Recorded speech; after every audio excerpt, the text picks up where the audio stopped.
Hello friends, must morning, amazing afternoon and energetic evening. હું Kevin Khanpara.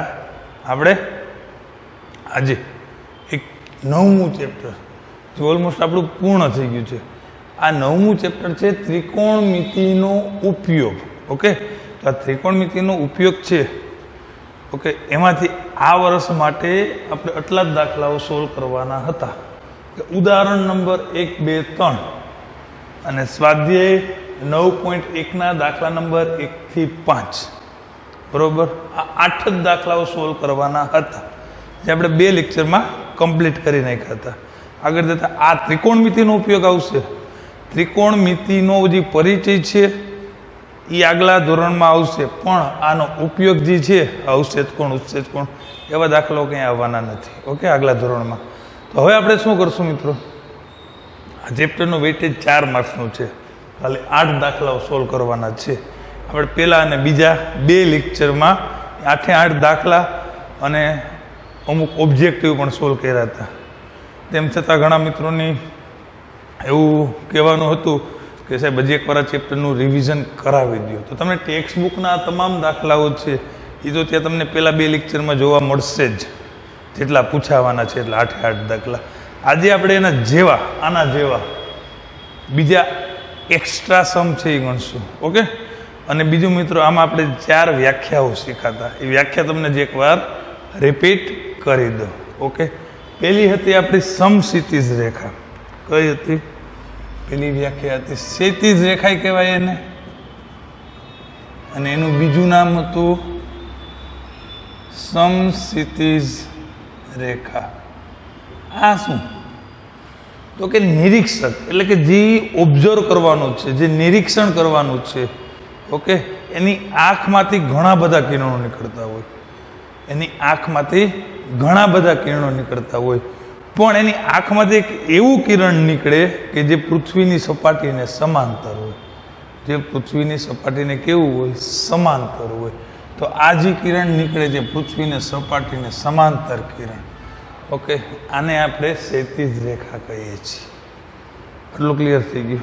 ક્ષિતિજ રેખા તો કે નિરીક્ષકની આંખમાંથી નીકળતું કિરણ પૃથ્વીની સપાટીને કેવું હોય? સમાંતર હોય. તો આ શું છે આપણું? ક્ષિતિજ રેખા. બીજી હતું આપણું દ્રષ્ટિ રેખા. શું હતું મિત્રો? દ્રષ્ટિ રેખા. દ્રષ્ટિ કિરણ, કોઈ પણ શબ્દ હોય એવો આપણે રેખા કયો, કિરણ કયો, દ્રષ્ટિ કિરણે કયો, રેખા કયો, બધું એક જ છે. હવે તો કે આ શું છે? તો કે નિરીક્ષકની આંખમાંથી નીકળતું એવું કિરણ કે જે વસ્તુનું ઓબ્ઝર્વેશન કરવાનું છે. સપોઝ અહીંયા ફેન છે, આ બોર્ડની ટોચ છે, તો એનું ઓબ્ઝર્વેશન કરવા માટે જી કિરણની મદદથી આ બોર્ડની ટોચ જોઈ શકાય. ઓકે, એને આપણે દ્રષ્ટિ કિરણ કહેવાય. ઓકે, નિરીક્ષકની આંખમાંથી નીકળતું કિરણ ત્યાં પદાર્થ અથવા તો વસ્તુ જ્યાંનું નિરીક્ષણ કરવાનું છે ત્યાં સુધી જતું કિરણને આપણે શું કહેશું મિત્રો? દ્રષ્ટિ કિરણ. ઓકે, આ 2 કિરણ સમજાઈ ગયા હોય તો આપણે 2 ખૂણા સમજવાના છે, એક ઉત્સેદ કોણ અને એક અવક્ષેદ કોણ. ઓકે, તો આપણે ત્રીજું ખૂણો લઈએ, ઉત્સેદ કોણ.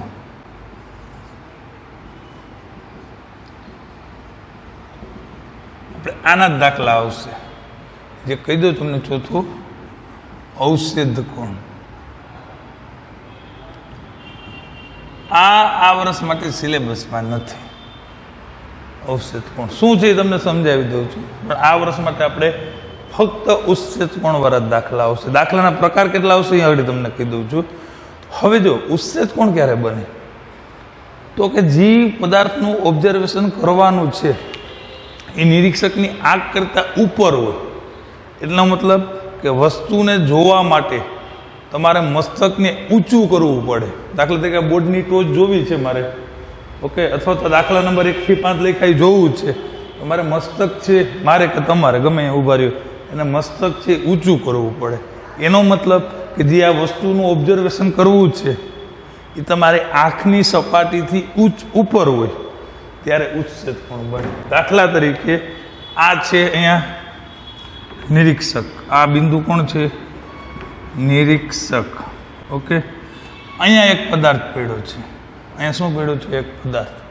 તો આ નિરીક્ષકને પદાર્થનું અવલોકન કરવા માટે એને ઊંચું જોવું પડશે, એનું મસ્તક ઊંચું કરવું પડે. ઓકે, આ નિરીક્ષકની આંખમાંથી પસાર થતું દ્રષ્ટિકિરણ, નિરીક્ષકની આંખમાંથી પસાર થતું આ દ્રષ્ટિકિરણ, અને આ છે આપણું ક્ષૈતિજ રેખા. આ જે ખૂણો બનાવે એને આપણે ઉચ્છેદ કોણ કહીશું. કોણ કોણ? તો કે આ શું થયું? તો કે ક્ષૈતિજ રેખા. અને આ શું થયું મિત્રો? દ્રષ્ટિકિરણ. એટલે કે નિરીક્ષકની આંખ છે ત્યાંથી અહીંયા કોઈ પદાર્થ છે એનું અવલોકન કરવું છે. ઓકે, તો આ કિરણ કયું થયું? દ્રષ્ટિકિરણ. ઓકે, તો આને છે અહીંયા જે એ બે વચ્ચે જે ખૂણો બને છે એને આપણે ઉચ્છેદ કોણ કહીએ છીએ. ઓકે મિત્રો, ચલો તમને હજી એકવાર રિવાઇઝ કરી દઉં છું. દાખલા તરીકે મારે આ અવક્ષેદ કોણ લખ્યું છે એ જોવું છે, એનું અવલોકન કરવું છે. તો આ મારી નિરીક્ષકની આંખમાંથી પૃથ્વીની સપાટીને સમાંતર જે કિરણ નીકળે છે એ કિરણ, એટલે કે એને આપણે નામ આપ્યું સમક્ષિતિજ રેખા અથવા તો ક્ષૈતિજ રેખા. ઓકે, અને બીજું તો કે દ્રષ્ટિકિરણ, એટલે દ્રષ્ટિ ક્યાં જ આવી જોઈએ? તમારી જે વસ્તુનું ઓબ્ઝર્વેશન કરવું છે ત્યાં. એટલે આ જે ખૂણો બને, આ બે વચ્ચે જે એંગલ બને છે, આ ક્ષૈતિજ રેખા અને આ દ્રષ્ટિ રેખા. આ યલો છે એ દ્રષ્ટિ રેખાથી તમારી, અને આ થયું ક્ષૈતિજ રેખા. એની બે મદદથી જે ખૂણો બને છે, ઓકે, એને આપણે ઉચ્છેદ કોણ કહીએ છીએ. ઓકે, હવે વાત આવી અવક્ષેદ કોણ. શું તમને ક્લિયર કરી દો? તો કે એમાં વસ્તુ છે એ પૃથ્વીની સપાટીથી નીચે હોય. ક્યાં હોય? નીચે. ઓકે, મસ્તકને નીચું કરવું પડે. ઓકે, દાખલા તરીકે અહીંયા કોઈ પદાર્થ છે, આ પદાર્થ છે, અહીંયા કોઈક નિરીક્ષક છે, નિરીક્ષકની આંખ છે. હવે અહીંયા આ કિસ્સામાં શું હતું? નિરીક્ષકને પદાર્થને અવલોકન કરવા માટે મસ્તકને ઊંચું કરવું પડે. એટલે કે પદાર્થ નિરીક્ષકની આંખથી ઊંચો હોય ત્યારે ઉચ્છેદ કોણ બને. જ્યારે પદાર્થ છે નિરીક્ષકની આંખથી નીચો હોય ત્યારે અવક્ષેદ કોણ બને. ઓકે, અહીંયા કિરણ તો આ જ બે લેવા જોશે. આ શું છે મિત્રો તમારું? આ દ્રષ્ટિકિરણ. ઓકે, આ શું થઈ તમારી? ક્ષૈતિજ રેખા. અહીંયા જે ખૂણો બને છે એને આપણે અવક્ષેદ કોણ કહીએ છીએ. રેડી? હવે દાખલાના પ્રકાર કેટલા આવશે? તો કે પેલો પ્રકાર છે એક ઉચ્છેદ કોણવાળા દાખલા. એક ઉચ્છેદ કોણવાળા દાખલા. બીજો પ્રકાર છે બે ઉચ્છેદ કોણવાળા દાખલા. ત્રીજો પ્રકાર છે અવક્ષેદ કોણ, એક અવક્ષેદ કોણવાળા દાખલા. અને ચોથો પ્રકાર છે એમાં ઉચ્છેદ કોણે હોય અને અવક્ષેદ કોણે હોય. એક જ દાખલામાં બે ખૂણા બનતા હોય. પણ આ વર્ષ આ 4 પ્રકારના દાખલા આવે છે. રેડી? હવે આ વર્ષ માટે આપણે ખાલી એક જ આ જ દાખલાઓ જોવાના છે, એક ઉચ્છેદ કોણવાળા. ઓકે, 1 થી 5 દાખલા છે આપણા, એમાંથી એક કોઈ એવો દાખલો નથી કે જેમાં બે ઉચ્છેદ કોણ આવતા હોય. તમારો છઠ્ઠો દાખલોનું ઉદાહરણ 4થું 5મું છે એમાં આવા આવશે બે ઉચ્છેદ કોણ. એટલે આપણે જે 8 દાખલાઓ આ વર્ષે ભણવાના છે એમાં ફક્ત એક જ પ્રકારના દાખલાઓ આવશે, એક ઉચ્છેદ કોણવાળા. રેડી? તો આ કંઈ નોટ ન કર્યું હોય, ન કર્યું, લાસ્ટ લેક્ચરમાં, પહેલા લેક્ચરમાં મેં તમને આની વ્યાખ્યાઓ પણ લખી હતી, જોઈ લ્યો જી એકવાર. ઓકે, હવે આપણે આના જેવા એક્સ્ટ્રા સમ ગણશું.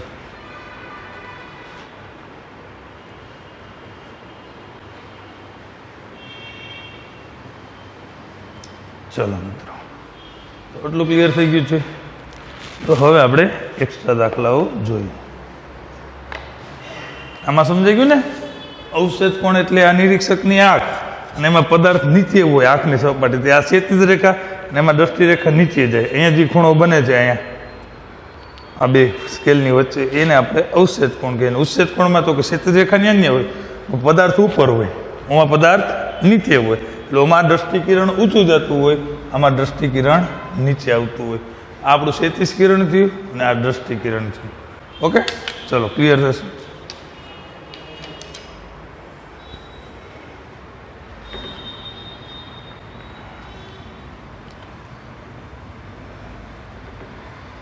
ચાલો મિત્રો, તો હવે આપણે આ 8 જ દાખલા ઉપર ફોકસ કરવાનું છે. ઓકે, એ તમારે પહેલા બીજા લેક્ચરમાં આવી જ ગયા છે. હવે એના જેવા હું તમને એક્સ્ટ્રા દાખલાઓ ગણાવું છું. ઓકે, તો ધ્યાનથી જોજો.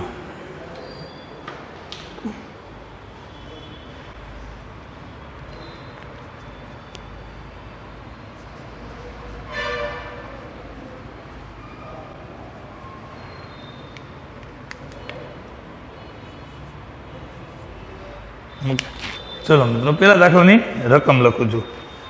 આના જેવા જ હશે, બરોબર. મોસ્ટ ઓફ આમાંથી ન જોઈએ, મે બી આંકડા બદલાવી નાખે, રીત એક જ છે. આપણે જોઈએ શું કહે છે રકમ. તો કે જમીન ઉપર એક થાંભલો છે, એક ટાવર છે, એ શિરોલંબ સ્થિતિમાં છે.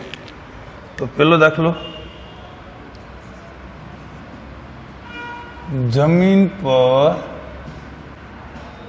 એક ટાવર શિરોલંબ સ્થિતિમાં છે. ઓકે, ચલો આગળ જોઈએ આપણે. તેના પાયાથી 100 મીટર દૂર રહેલા એક બિંદુથી, તેના પાયાથી 100 મીટર દૂર રહેલા એક બિંદુથી, એક બિંદુથી ટાવરની ટોચના ઉચ્છેદ કોણનું માપ 60 છે. બિંદુથી ટાવરની ટોચના ઉચ્છેદ કોણનું માપ 60 અંશ છે. તો ટાવરની ઊંચાઈ શોધો. આપણે શું જોઈએ છે? તો ટાવરની ઊંચાઈ શોધો, એટલું આપણે જોઈએ છે. તો પેલા રકમમાં કીધું એ મુજબ આપણે આકૃતિ દોરી નાખીએ. તો કે જમીન પર એક ટાવર છે, શિરોલંબ સ્થિતિમાં છે. તો આપણે એક ટાવર લઈ લઈએ. શિરોલંબ સ્થિતિ એટલે 90 અંશના ખૂણે આ AB છે, એ ટાવર છે. ઓકે, શું છે મિત્રો? ટાવર. શિરોલંબ એટલે 90 અંશના ખૂણે જમીન ઉપર છે. હવે જોઈએ તેના પાયાથી, એટલે આ બી બિંદુ છે, ટાવરનો પાયો થયો 100 મીટર દૂર રહેલા એક બિંદુથી. એટલે આ ટાવરના પાયાથી આપણે 100 મીટર આમ દૂર જશું, ગમે એ બાજુ જઈ શકો. આ બાજુ આવી શકો, પેલી બાજુ જઈ શકો. આ માની લો કે આ સી બિંદુ છે, આ બી થી સી નું અંતર કેટલું છે મિત્રો? 100 મીટર. ઓકે, એટલું અંતર છે એ 100 મીટર છે. હવે આ બિંદુએથી ટાવરની, આ જે ટાવરના પાયાથી જે 100 મીટર દૂર બિંદુ હતું, ત્યાંથી ટાવરની ટોચના ઉચ્છેદ કોણનું માપ 60 છે. એટલે આ બિંદુથી આ ટાવરની ટોચ છે. આ બિંદુથી તમે ઓબ્ઝર્વેશન કરો એટલે જો તમે જોઈ શકો છો, અહીંયા નિરીક્ષક છે, અહીંયા ટાવરની ટોચ છે. એટલે આ આપણી ક્ષિતિજ રેખા થશે અને સી થી જ્યાં એ સુધી આવશે એ આપણી દ્રષ્ટિ રેખા થશે. આ બિંદુ આ આપણું દ્રષ્ટિ રેખા થયું, આ આપણું સી બિંદુથી ક્ષિતિજ કિરણ થયું. તો એની મદદથી જે ઉચ્છેદ કોણ બને છે એ ખૂણાનું માપ રકમમાં આપણને 60 અંશ કીધું છે. શું કીધું છે મિત્રો? 60 અંશ. તો આપણે આ ટાવરની ઊંચાઈ જોઈએ છે. ઓકે, ચલો મિત્રો, તો હવે આ ચેપ્ટર 9મા ચેપ્ટરમાં જો 4 માર્ક્સ મેળવવા હોય તો તમારે 8મા ચેપ્ટરમાં જે આપણે સ્વાધ્યાય 8.2માં ત્રિકોણમિતિય કોષ્ટક શીખાતા એ કિંમતો યાદ આવવી જોઈએ. ની કિંમત યાદ ન હોય તો મેં તમને આંગળા ઉપરથી પણ, ડાબા હાથના આંગળા ઉપરથી પણ શીખવાડી હતી. હજી એકવાર તમને રિવાઇઝ કરી દઈશ. પહેલાં તો આપણે બધું લખવું પડે કે AB છે એ ટાવર છે. શું લખશું મિત્રો આપણે? તો કંઈ લખશું એ બી છે એ શું છે? ટાવર છે. અને આપણે ટાવરની ઊંચાઈ શોધવાની છે, એટલે એ બી આપણા માટે મિસિંગ છે, એ જ આપણે ગોતવાનું છે. ઓકે, ચલો. બીસીનું માપ છે એ 100 મીટર છે. અને આ ખૂણો જે થાય આપણો ખૂણો SCB એ 60 અંશનો ખૂણો છે. ઓકે, અને શિરોલંબ સ્થિતિમાં ટાવર છે એટલે એ 90નો ખૂણો દર્શાવી દઈએ. તો હવે મિત્રો આપણે જોજો ખાસ વસ્તુ, બે જ વસ્તુ આપણે ઓબ્ઝર્વ કરવાની છે કે આપણી પાસે કઈ બાજુનું માપ છે અને કઈ બાજુનું માપ આપેલું છે. આ બે જ વસ્તુ ઉપર આખો ખેલ છે. શું આપણી પાસે આપેલું છે? તો કે આપણે BC આપ્યું છે 100 મીટર. ઓકે, અને આપણે જોઈએ છે શું? તો કે ટાવરની ઊંચાઈ એટલે AB જોઈએ છે. હવે તમે 60ના ખૂણાની કમ્પેરિઝન કરો તો તમને 60ના ખૂણાની સામેની બાજુ જોઈએ છે અને તમને પાસેની બાજુ આપી છે. સમજાય છે શું કહું છું? આ 60ના ખૂણાની સામેની બાજુ જોઈએ છે ટાવરની ઊંચાઈ AB જોઈએ છે અને BC આપ્યું છે, એટલે આનો બેનો જ ઉપયોગ કરવાનો. શું આપ્યું અને શું જોઈએ તો વિચાર કરો જોઈએ. 60ના ખૂણાની સામેની બાજુ જોઈએ છે, પાસેની બાજુ આપી છે, એટલે સાપાય હાલે અને પાસાય હાલે, ગમે સૂત્ર મૂકી શકો. ઓકે, તો આપણે સાપા એટલે કેનું સૂત્ર મૂકવું પડે? 10નું. કારણ કે મેં તમને પંક્તિ કીધી હતી, સાઇન કરવાથી શાક મળે, કોસ ખેંચવાથી પાક મળે, ટ્રેનમાં સાપા આવે. જો આવ્યું સાપા, 60ના ખૂણાની સામેની બાજુ છેદમાં પાસેની બાજુ. તો આપણે લખશું અહીંયા મિત્રો કે ત્રિકોણ ABC માં tan 60 એટલે tan 60 એટલે 60ના ખૂણાની સામેની બાજુ આવશે AB, છેદમાં પાસેની બાજુ આવશે BC. ઓકે, ચલો. હવે tan 60ની કિંમત કેમ મેળવવી? કોષ્ટક યાદ હોય તો બહુ સારું, નહીતર મેં તમને શું કીધું હતું એ તમને જે એક વાર રિવાઇઝ કરી દો. આને આપણે 0 કહેતા હતા. 0 દાબા હાથ લેવાનો હતો. 0, 30, 45, 60 અને 90.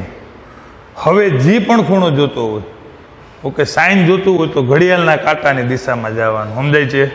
કોસ જોતું હોય તો ઘડિયાળના કાંટાની વિરુદ્ધ દિશામાં જોવાનું. સાઇન અને કોસમાં મેં તમને કીધું હતું કે સાઇન હોય કે કોસ હોય, સાઇન અને કોસમાં બેયમાં છેદમાં 2 આવે. જી ખૂણો ગમે જતો છેદમાં શું આવે? 2. અને અંશમાં છે વર્ગમૂળની અંદર આવશે, જેટલી આંગળી બચે એટલી. દાખલા તરીકે તમારે સાઇન 30 જોઈએ છે તો 30 અહીંયા છે, તો સાઇનમાં કઈ દિશામાં જવાનું? ઘડિયાળના કાંટાની. તો એક આંગળી છે તો એ વર્ગમૂળમાં આવશે સાઇન 30નું માપ. છેદમાં તો 2 જ આવશે બેમાં. રેડી? આપણે સાઇનની વાત થઈ હતી. અને કોસમાં જ વસ્તુ કે કોસ 30 જોઈએ છે તમારે તો કોસમાં આ બાજુ જોવાની, ઘડિયાળના કાંટાની વિરુદ્ધ દિશામાં. જો 0, 30, 45, 60 અને 90 આપણે ભણી ગયા હતા. તો અહીંયા 30 પછી આપણે શું જોઈએ છે તો કે કોસ. તો કોસ 30 જોતું હોય તો ઘડિયાળની કાંટાની વિરુદ્ધ દિશામાં કેટલી આંગળી વધે? 3. અંગૂઠાની આંગળીમાં જ કન્સિડર કરવાનું છે. એટલે શું આવશે મિત્રો? કોસ 30. તો એનું માપ આવશે કેટલી આંગળી વધી? જેટલી આંગળી વધે એને કેમાં લખી નાખવાની? વર્ગમૂળની અંદર. પૂરી વાર્તા. હવે 1નું વર્ગમૂળ 1 જ નીકળે, છેદમાં 2. આનું કંઈ વર્ગમૂળ નીકળતું નથી. આ તમારી કોસ 30ની કિંમત થઈ ગઈ, આ સાઇન 30ની થઈ ગઈ. હવે તો કે સેક અને કોસેક જોતું હોય, સેક અને કોસેક. ઓકે, તો આનું વ્યસ્ત કરી નાખવાનું, એટલે કે 2 ઉપર આવે ને આંગળી હોય છેદમાં આવે. કોસેકમાં ઘડિયાળના કાંટાની દિશા જોવાની, સેકમાં ઘડિયાળના કાંટાની વિરુદ્ધ દિશા જોવાની. ઓકે, ચલો મિત્રો, આમાં આજના લેક્ચરમાં તમારે ત્રિકોણમિતિનું રિવિઝન થઈ જશે, ત્રિકોણમિતિના પરિચયનું રિવિઝન થઈ જશે અને ત્રિકોણમિતિના ઉપયોગનું પણ રિવિઝન થઈ જશે. હવે મિત્રો વાત આવી ટેનની. તો આપણને ખબર છે કે ટેન એટલે આપણે એવું લખી શકીએ, ટેન એટલે આપણે ten theta is equal to આપણે લખી શકીએ મિત્રો સાઇન થીટાના છેદમાં કોસ થીટા. હવે જો તમે સાઇનના છેદમાં કોસ મૂકશો એટલે 2 તો બેમાં આવવાના છે, ઉડી જ જવાના છે. એટલે આપણે ખાલી ફક્ત સાઇનની કોસની આંગળી લખવાની છે. જો ટેન જોતો હોય તો સાઇનની જેટલી આંગળી હોય અંશમાં અને કોસની આંગળી હોય છેદમાં, કારણ કે 2 તો કેન્સલ થઈ જશે. આ બેનો તમે ગુણોત્તર લેશો એટલે. હવે તો કે આપણે tan 60ની જરૂર છે. તો 60નો ખૂણો અહીંયા હોય ને, 0, 30, 45 અને 60. હવે ટેનનું સૂત્ર શું હોય મિત્રો? સાઇનના છેદમાં કોસ. તો સાઇનની આંગળી અંશમાં આવે વર્ગમૂળ 3. કોષની આંગળી વર્ગમૂળ 1 છેદમાં આવશે. ઓકે, તો વર્ગમૂળ 3 ના છેદમાં વર્ગમૂળ 1 એટલે શું આવશે? તો કે વર્ગમૂળ 3. શું આવશે મિત્રો? વર્ગમૂળ 3. બરાબર. એબી, તો કે એબી નું માપ તો આપણે પાસે ગોતવાનું છે. ટાવર છેદમાં તો કે બીસી, બીસી છે મિત્રો 100 મીટર. ઓકે, હવે તો કે 100 અહીંયા ગુણાઈ ગયા એટલે એબી બરાબર 100 અહીંયા ગુણાઈ ગયા એટલે 100 વર્ગમૂળ 3 મીટર.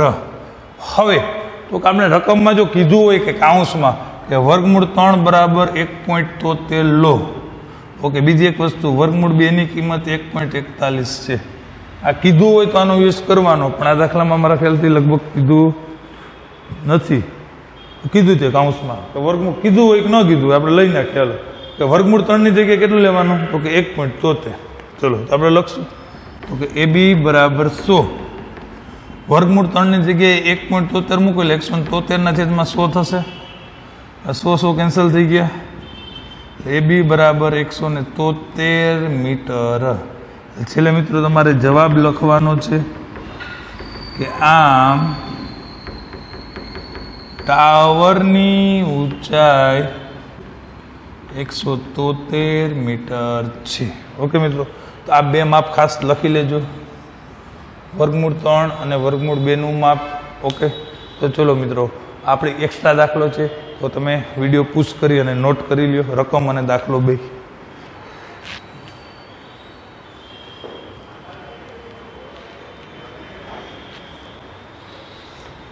ચલો હવે બીજો એક દાખલો જોઈએ.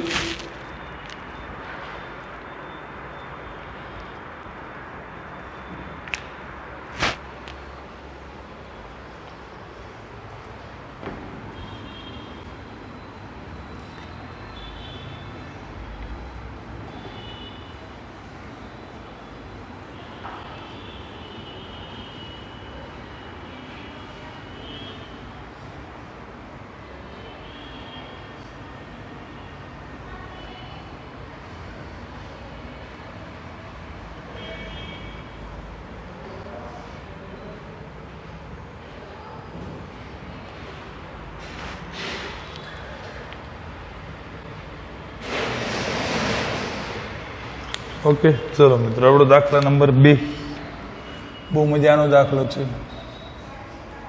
શું કે છે રકમ જોઈએ તો કે નદીના કિનારા પરની એક બાજુએથી નદીના સામેના કિનારા પર, તો કે નદીના કિનારા પરની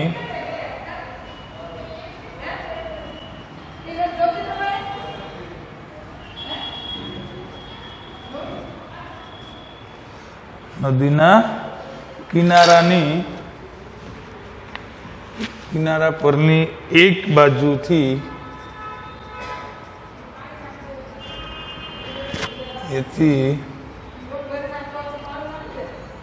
નદીના સામા કિનારા પર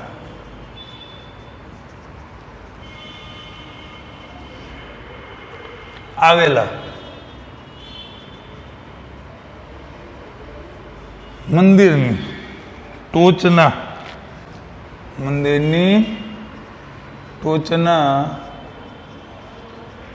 ઉચ્છેદ કોણનું માપ 30 છે. જો મંદિરની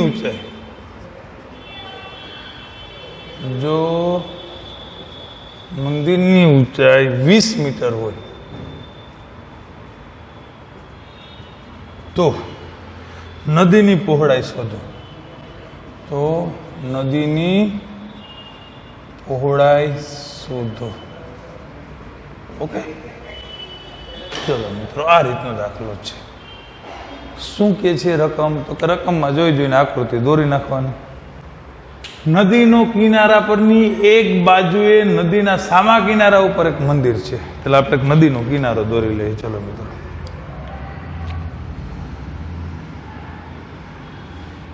નદીના બે કાંઠા હોય ને નદી. હવે આ એક કિનારા ઉપર અહીંયા દાખલા લ્યો કે આ સામેના કિનારા ઉપર શું છે તો કે એક મંદિર આવેલું છે. રેડી? ચલો, આ આપણે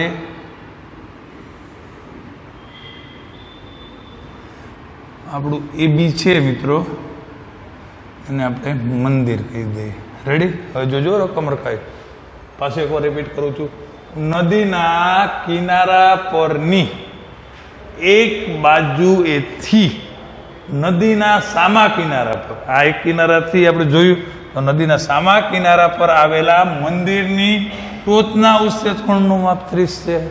આ એ બિંદુ છે, એ આપણું મંદિરની ટોચ છે. ઓકે, એ બિંદુ. હવે આ કિનારાથી જોયું, જોજો, એટલે આ આપણું 33 કિરણ છે, આ આપણું દ્રષ્ટિ કિરણ છે. તો આ જે ટોચ છે એના ઉચ્છેદ કોણનું માપ 30 અંશ છે. ક્લિયર થયું? જે એકવાર કહું છું, નદીના એક બાજુએથી, એટલે એક બાજુએથી જોયું, બીજી બાજુ મંદિર છે, તો આ એક બાજુએથી મંદિરની ટોચ એનો ઉચ્છેદ કોણ 30, ઉચ્છેદ કોણ થાય ને, અહીંથી નિરીક્ષણ કરવાનું છે. મંદિરની ટોચ છે આખથી ઊંચી છે.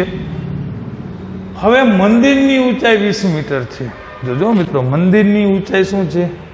20 મીટર. એટલે આ માપ છે આપણું 20 મીટર. આ કાટખૂણો બને છે. તો આપણે આ નદીની પહોળાઈ જોઈએ છે. અહીંયા સી બિંદુ કહી દઉં છું.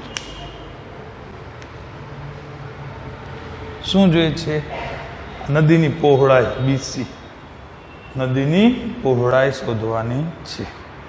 ચલો મિત્રો, તો આપણે લખશું કે અહીંયા BC છે. BC એ નદીની પહોળાઈ છે અને એ આપણે મેળવવાની છે. ઓકે. બીજું તો કે AB છે એ મંદિર છે. AB એ મંદિર છે અને મંદિરની ઊંચાઈ AB બરાબર 20 મીટર છે. ચલો, એટલું ક્લિયર થઈ ગયું. હવે એક ખૂણો છે આપણી પાસે, ખૂણો ACB 30 નો. ખૂણો ACB બરાબર 30 અંશ.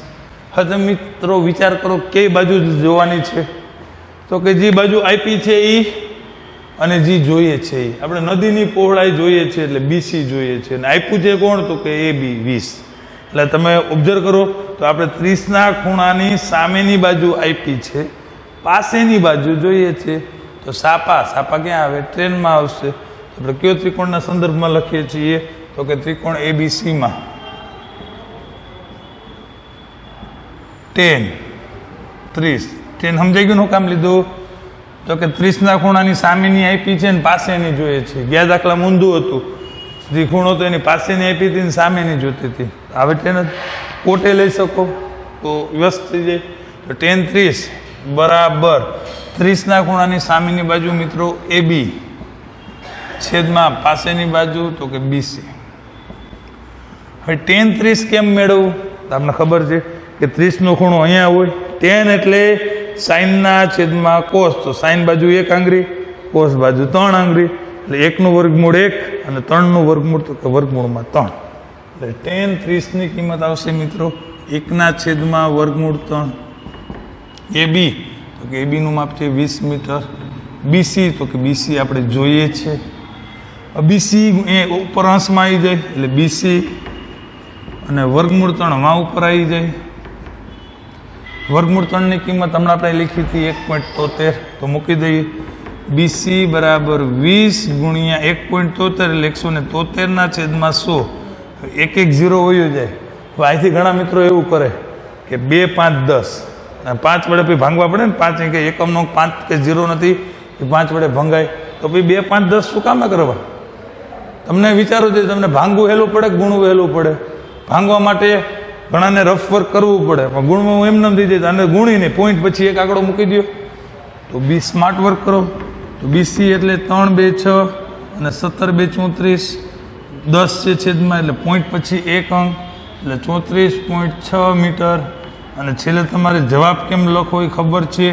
શું જોઈએ છે? તો કે નદીની પહોળાઈ જોઈએ છે. તો નદીની પહોળાઈ છે એ મિત્રો 34.6 મીટર હોય. ઓકે, તો વિડીયો પુશ કરીને આ દાખલો પણ નોટ કરી લ્યો.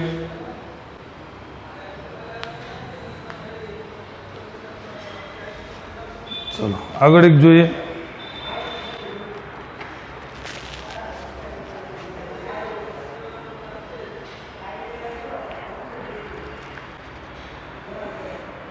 બરોબર, આપણી ટેક્સ્ટ બુકનો બીજો દાખલો છે એના જેવો જ દાખલો છે, ખાલી માપ બદલાવ્યા છે. રેડી? ટેક્સ્ટ બુકનો બીજો છે એના જેવો જ દાખલો એક છે. ચલો એ લઈ લઈએ. આ 9.1નો જે બીજો દાખલો છે ને એના જેવો જ દાખલો છે.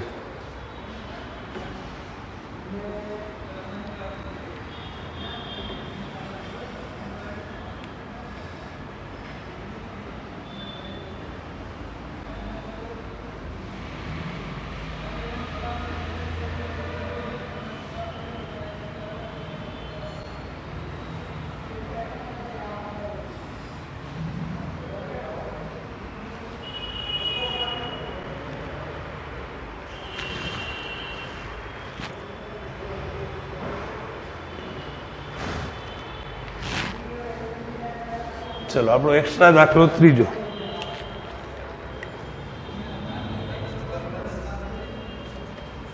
ઓકે, શું કે છે? નાળિયેરીનું એક વૃક્ષ, નાળિયેરીનું એક ઝાડ વાવાઝોડાને કારણે તૂટી પડતા તેનો ઉપરનો ટુકડો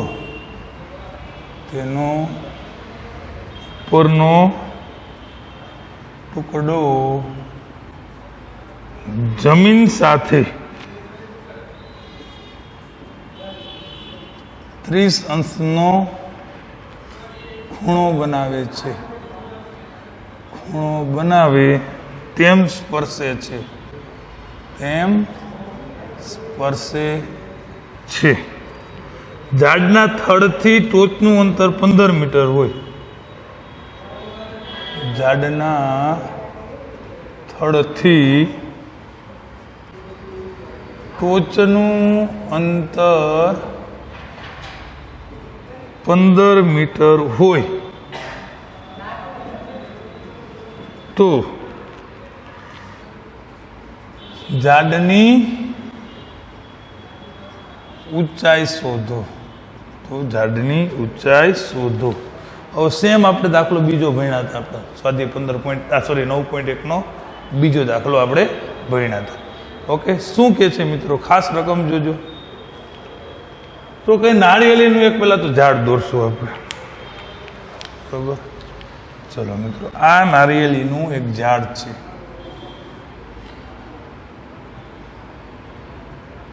ઓકે, હવે શું કે છે? વાવાઝોડાને કારણે તૂટી પડતા. આખું ઝાડ નથી પડી જતું, તો પડી જાય શબ્દ આપણે. આ ઝાડ છે અહીંયા કોઈક બિંદુએથી તૂટી જાય છે. બી બિંદુએથી આપણે લખીએ. ચલો, આ એસી શું હતું મિત્રો? પેલા નારિયેલી છે લખી નાખીએ કે અહીં એસી નારિયેલી છે. હવે તો કે વાવાઝોડાને કારણે આખી નારિયેલી એસી હતી, બી બિંદુએથી તૂટી અને નીચે પડે છે. તો આ ઝાડ જોજો, અહીંથી તૂટેલ આમ પડે ને એટલે ટોચ છે એ જમીનને સ્પર્શે છે. જોઈ રહ્યું, કારણે તૂટી પડતા તેનો ઉપરનો ટુકડો જમીન સાથે 30 અંશનો ખૂણો બનાવે તેમ સ્પર્શે છે. ક્લિયર થયું? આ છે આ રીતે ઉપરથી તૂટીને પડે છે. રેડી?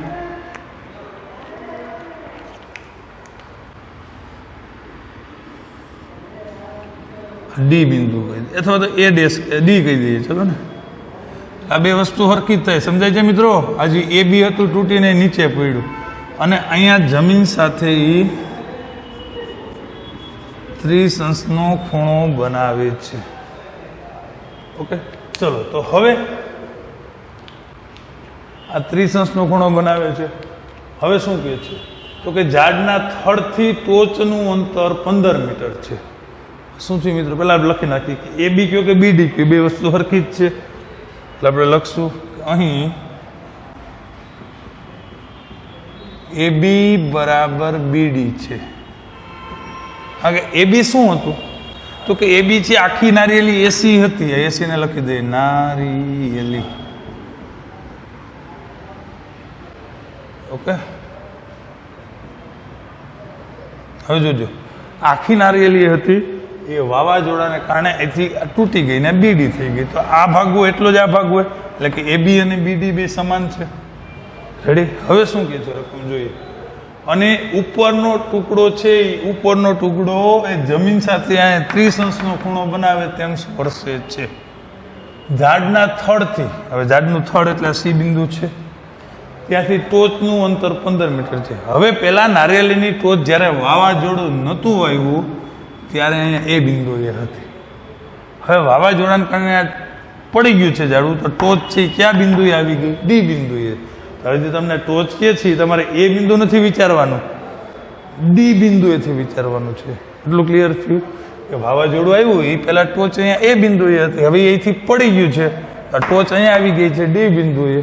ઓકે, તો કે હવે ઝાડના થડથી ટોચનું અંતર 15 મીટર છે.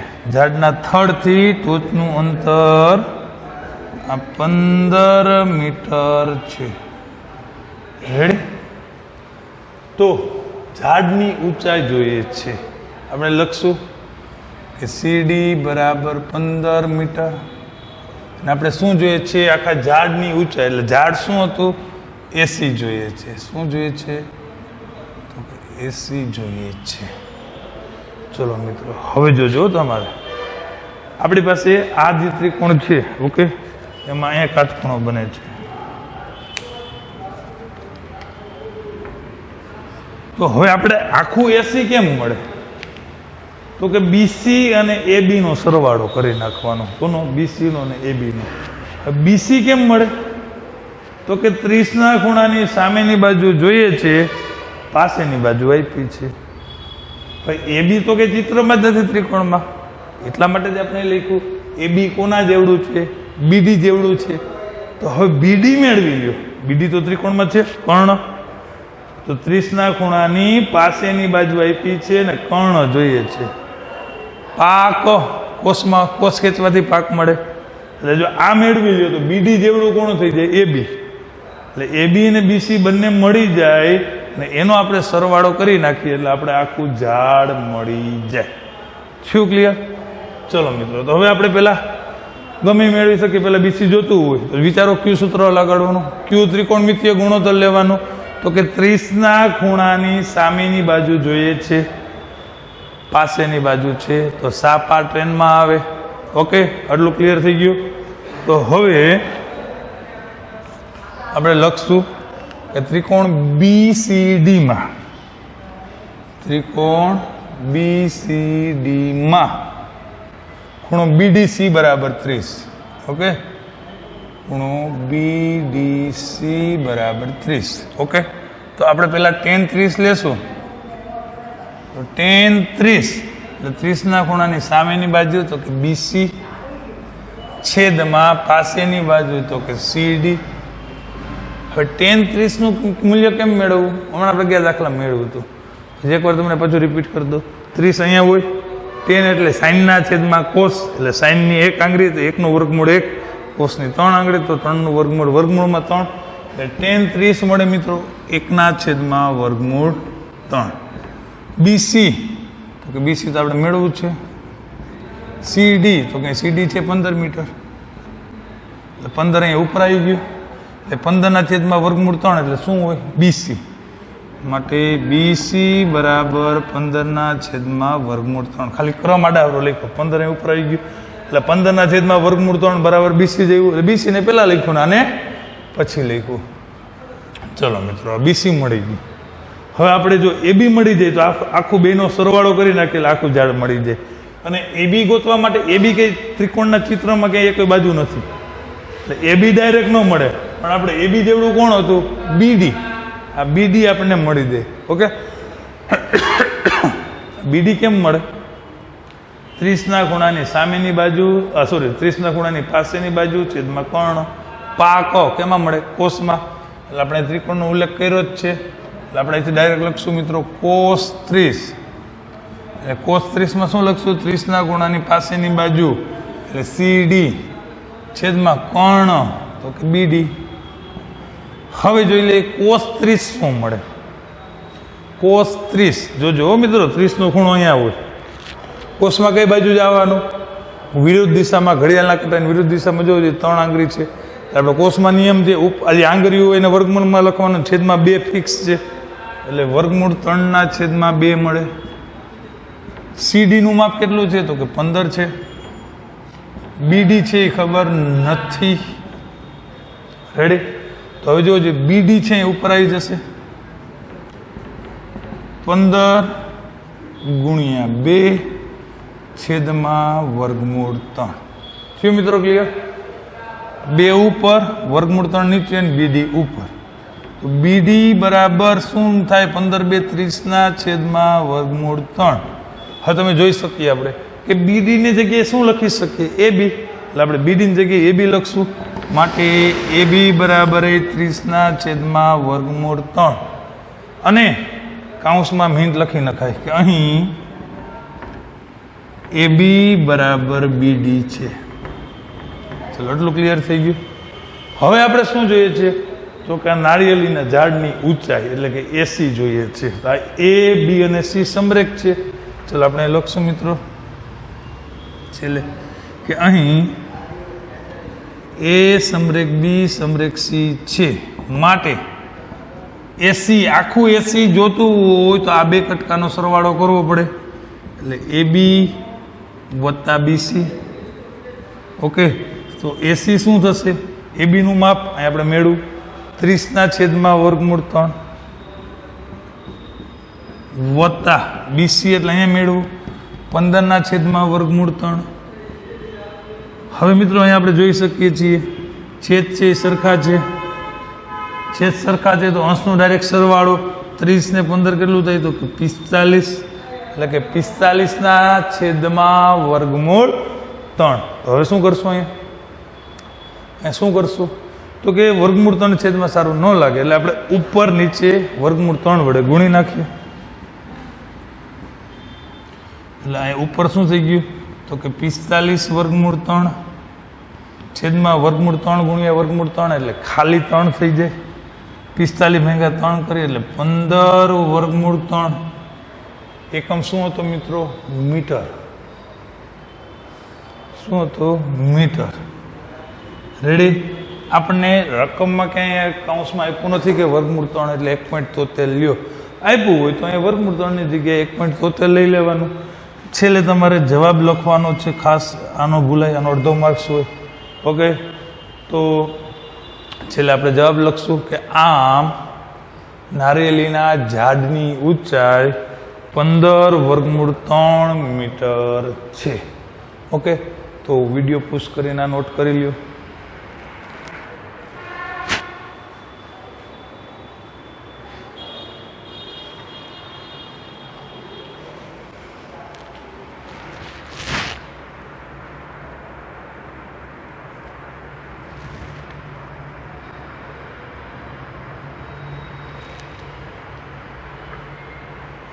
ઓકે, હવે મિત્રો આપણે 9.1 5 પતંગ વાળો એક દાખલો હતો, એના જેવો એક દાખલો ગણી લઈએ. બરોબર?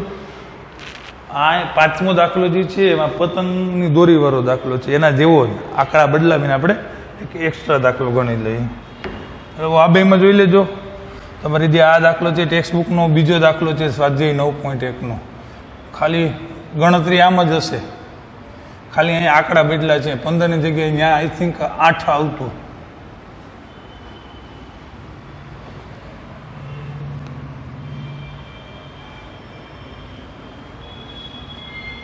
એટલે અહીંયા તમારે આજના લેક્ચરમાં ત્રિકોણમિતિનો જે ઉપયોગ છે એનું રિવિઝન કમ્પ્લીટ થઈ જશે. ઓકે, ચલો તો હવે આપણે જોઈએ આપણો એક્સ્ટ્રા આજનો ચોથો દાખલો.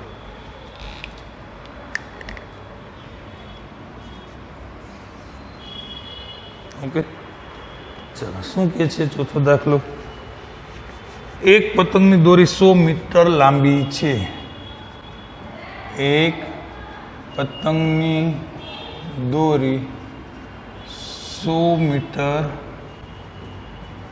લાંબી છે અને તે સમક્ષિતિજ દિશા સાથે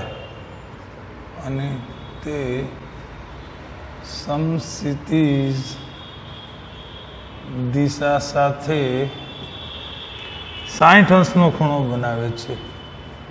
60 અંશનો ખૂણો બનાવે છે. તો પતંગની ઊંચાઈ શોધો. તો પતંગની ઊંચાઈ શોધો. અને રકમમાં એવું કીધું છે કે પતંગની દોરીમાં ઢીલ નથી, માની લ્યો. આ જે દોરી છે એકદમ ટાઈટ છે, એમાં ઢીલ નથી, ઢીલી દોરી નથી.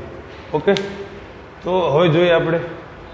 હવે તમને સ્વાભાવિક છે કે તમે પતંગ આમ ક્રોસમાં જ ચગાવતા હોય, ઊભી તો પતંગ ચગાવો નહીં, આમ ઊંચું તો આમ બલૂન જાયેલું હોવાવાળું, કે પતંગ તો ક્રોસમાં જ ચગાવવી પડે. એટલે અહીંયા આપણે પેલા આકૃતિ દોરશું. તો આ ચીજ છે ને પતંગની દોરી છે. આ બિંદુએથી કોઈ વ્યક્તિ અહીંયા પતંગ ચગાવી રહ્યો છે.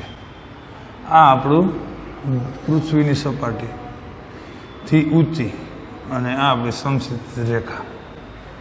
અહીંથી અહીંયા છે ને પતંગ છે. આ શું છે? તો કે દોરી છે. ચલો નામકરણ કરી નાખીએ. ABC. અહીંયા કાટખૂણો. ચલો આકૃતિ ક્લિયર થઈ ગઈ. હવે શું કહે છે? એક પતંગની દોરી છે 100 મીટર લાંબી છે. હજી AC છે આપણે લખશું અહીંયા જવાબમાં. તો કે AC પતંગની દોરી છે અને કેટલી લાંબી છે? 100 મીટર. ઓકે, હજી પતંગની દોરી છે 100 મીટર લાંબી છે. રેડી? આપણે શું જોઈએ છે? પતંગની ઊંચાઈ, એટલે કે જમીન પરથી પતંગ કેટલી ઊંચી હોય એ જોઈએ છે. આપણે અહીંયા AB છે એ જોઈએ છે. અને આ જે સમક્ષિતિજ દિશા સાથે, આ સમક્ષિતિજ જે દિશા છે એની હારે આ દોરી છે એ કેટલાનો ખૂણો બનાવે છે? 60 અંશનો ખૂણો બનાવે છે. એટલે આપણે આ પણ લખી નાખીએ કે ખૂણો ACB બરાબર 60 અંશ. રેડી? હવે તો કે આપણે AB જોઈએ છે, જમીનથી પતંગ કેટલી ઊંચી છે. જો પતંગની ઊંચાઈ શોધવાની છે. રેડી? બહુ ઇઝી દાખલો છે. તો આપણે લખશું કે ત્રિકોણ ABCમાં ખૂણો ACB બરાબર 60 અંશ. અને હજી એટલું ન લખવું તો આગળ આટલું પણ લખો તો વધારે સારું લાગે કે કાટકોણ ત્રિકોણ. કારણ કે આપણે ત્રિકોણમિતિય જે ગુણોત્તર સાઇન, કોસ, ટેન ગમે એ વાપરી, કાટકોણ ત્રિકોણના સંદર્ભમાં વપરાય. એમાં કંઈ સાદું ત્રિકોણ ન ચાલે. ઓકે, તો આપણે લખવું કે કાટકોણ ત્રિકોણ ABCમાં ખૂણો ACB કેટલાનો છે? 60નો. હવે જોઈએ છે શું તમારે? પતંગની ઊંચાઈ. આ વસ્તુ જોઈએ છે, વિચારવો જોઈએ. 60ના ખૂણાની સામેની બાજુ જોઈએ છે ને કર્ણ છે. 60ના ખૂણાની સામેની બાજુ જોઈએ છે ને કર્ણ છે. શાક, સાઇન કરવાથી શાક મળે. ઓકે, આપણે સાઇનનું સૂત્ર વાપરશું કે સાઇન 60 બરાબર 60ના ખૂણાની સામેની બાજુ કઈ? તો કે AB છેદમાં કર્ણ કોણ? તો કે AC. ચલો મિત્રો, સાઇન 60ની કિંમત, 60નો ખૂણો અહીંયા હોય 0, 30, 45 ને 60. સાઇનમાં કઈ દિશામાં જોવાની? તો કે ઘડિયાળની કાંટાની દિશામાં. તો કે 60થી કેટલી આંગળી છે? 1, 2 ને 3 આંગળી છે. તો વર્ગમૂળ 3 ને છેદમાં 2 છે જ ફિક્સ. હવે તો કે AB, તો કે AB તો આપણે જોઈએ છે. AC કેટલું હતું મિત્રો? તો કે 100. આ 100 અહીંયા ઉપર આવી જશે.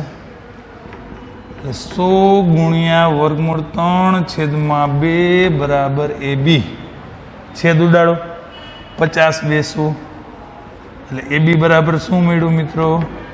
તો કે 50 વર્ગમૂળ 3. એકમ શું આવશે? મીટર. ઓકે, તો અહીંયા આપણે જે 8 દાખલા હતા એમાં મોસ્ટ ઓફ રિપીટ હતા. એટલે એમાંથી આપણે 4 દાખલાઓ તો જોઈ લીધા છે, ખાલી આંકડા જ બદલાવ્યા છે. અહીંયા આપણે રકમમાં ક્યાંય વર્ગમૂળ 3ની કિંમત આપી નથી. બરોબર? જો વર્ગમૂળ 3ની કિંમત આપી હોત તો અહીંયા આપણે 1.73 મૂકી શકીએ. રેડી? તો આ દાખલાઓ પણ આપણે પ્રમેયની હારોહાર 4 માર્ક્સ અપાવે છે. જોકે 4 માર્ક્સના લેવલ નથી, 4 માર્ક્સના દાખલા તો બધા કાઢી નાખ્યા છે આ વર્ષે. આમાંથી મે બી આ વર્ષે 3 માર્ક્સનો દાખલો ઓબ્જેક્ટિવ પૂછે. કારણ કે આ વખતેની પેપર સ્ટાઇલ હજી કંઈ ફિક્સ નથી થયું. ઓબ્જેક્ટિવ વધારશે, MCQ વધારશે, પેપર સ્ટાઇલ થોડીક ઇઝી કરવાના છે. એટલે કાંઈ ફિક્સ નથી. આમાંથી ટોટલ 4 માર્ક્સનું પૂછે એ ફિક્સ છે. કઈ રીતે પૂછે એ હજી કંઈ બ્લુ પ્રિન્ટ આવી નવી બ્લુ પ્રિન્ટ નથી આવી. ઓકે મિત્રો, તો તમારે ખાલી 8 દાખલાઓ એકદમ સહેલા છે આની જેમ બરાબર તૈયાર કરવાના છે બરાબર. જો 4 માર્ક્સમાં દાખલો પૂછવો હોય અને આગળનો આપણે કર્યો વાવાઝોડાવાળા, એમાં આપણે 2 ગુણોત્તર લઈને પછી સરવાળો કર્યો હતો, તો મે બી એવું પૂછાઈ શકે. ઓકે, તો એ દાખલાઓ ખાસ તૈયાર કરો. 8 જ દાખલાઓ છે, આટલું જ તૈયાર કરવાનું છે. હજી કોઈને આગળ તકલીફ હોય તો આપણા આ ચેપ્ટરના પહેલો ને બીજો લેક્ચર છે, એકવાર જોઈ લેજો. આ પૂરું થાય પછી બહુ સહેલું ચેપ્ટર છે, પણ 8મું આવડતું હોય તો, કારણ કે સૂત્રો આવડવા જોઈએ. કયું સૂત્ર મૂકવું ને એની કિંમત મૂકવી. તો તમને 8.1 ને 8.2 આવડતું હોય એટલે બહુ સહેલું છે. ઓકે મિત્રો, તો હવે નવા લેક્ચરમાં નવા દાખલાઓ સાથે મળીએ. ચલો, થેન્ક યુ.